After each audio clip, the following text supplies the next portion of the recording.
Schopenhauer et l'amour. L'amour, c'est l'ennemi. Faites-en, si cela vous convient, un luxe et un passe-temps, traitez-le en artiste, le génie de l'espèce est un industriel qui ne veut que produire. Il n'a qu'une pensée, pensée positive et sans poésie, c'est la durée du genre humain. L'instinct sexuel est cause de la guerre et but de la paix, il est le fondement d'actions sérieuses, objet de plaisanterie, source inépuisable de mots d'esprit, clé de toutes les allusions, explication de tout signe muet, de toute proposition non formulée, de tout regard furtif, c'est que l'affaire principale de tous les hommes se traite en secret et s'enveloppe ostensiblement de la plus grande ignorance possible. Le sexe et la procréation ne sont qu'une dictature de l'espèce. Le besoin sexuel est le plus violent de nos appétits, le désir de tous nos désirs. Tout amour est pitié. Balzac et l'amour. L'amour est la seule passion qui ne souffre ni passé ni avenir. L'amant qui n'est pas tout n'est rien. L'amour a horreur de tout ce qui n'est pas lui-même. Hugo et l'amour. L'amour fait songer, vivre et croire. Naît-on deux fois? Oui. La première fois, le jour où l'on est à la vie, la seconde fois, le jour où l'on est à l'amour. Dans le premier amour, on prend l'âme bien avant le corps, plus tard on prend le corps bien avant l'âme, quelquefois on ne prend pas l'âme du tout. Aimer, c'est la moitié de croire. L'amour est une panique de la raison. Diderot et l'amour. Il n'y a que les femmes qui sachent aimer, les hommes n'y entendent rien. Est-ce qu'on est maître de devenir ou de ne pas devenir amoureux? Et quand on l'est, est-on maître d'agir comme si on ne l'était pas?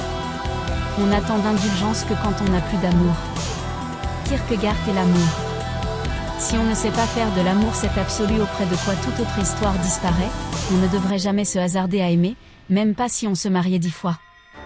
L'amour ne se trouve que dans la liberté, et ce n'est qu'en elle qu'il y a de la récréation et de l'amusement éternel. Que aime l'amour? L'infinité. Que craint l'amour? Des bornes. À chaque femme correspond un séducteur. Son bonheur, ce n'est que de le rencontrer. Amener une jeune fille à voir dans l'abandon total l'unique tâche de sa liberté. Il est trop peu d'en aimer une seule, en aimer le plus grand nombre possible, voilà qui est jouir, voilà qui est vivre. Il ne faut pas dire du mal du paradoxe, passion de la pensée, le penseur sans paradoxe est comme l'amant sans passion, une belle médiocrité. L'essentiel est de savoir déceler ce qu'une femme peut donner et ce que par suite, elle demande. Qu'il est beau d'être épris et intéressant de le savoir, ce n'est pas la même chose. Quand deux êtres s'éprennent l'un de l'autre, il importe d'avoir le courage de rompre, car on a tout à perdre en persistant et rien à gagner. Wilde et l'amour. Aimer c'est se surpasser. Ceux qui sont fidèles ne connaissent de l'amour que sa trivialité, ce sont les infidèles, qui en connaissent les tragédies. Celui qui cherche une femme belle, bonne et intelligente, n'en cherche pas une mais trois. On devrait toujours être amoureux. C'est la raison pour laquelle on ne devrait jamais se marier. Proust et l'amour.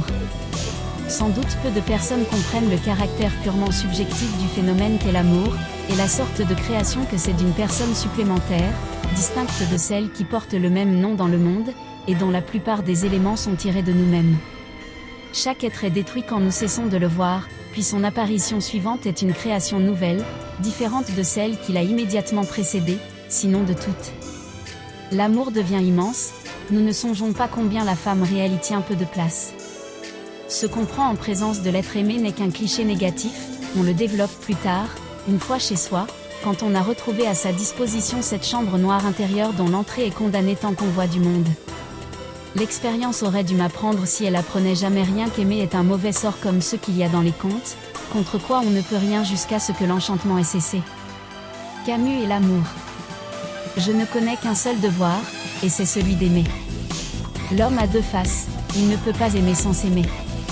Aimer un être, c'est accepter de vieillir avec lui.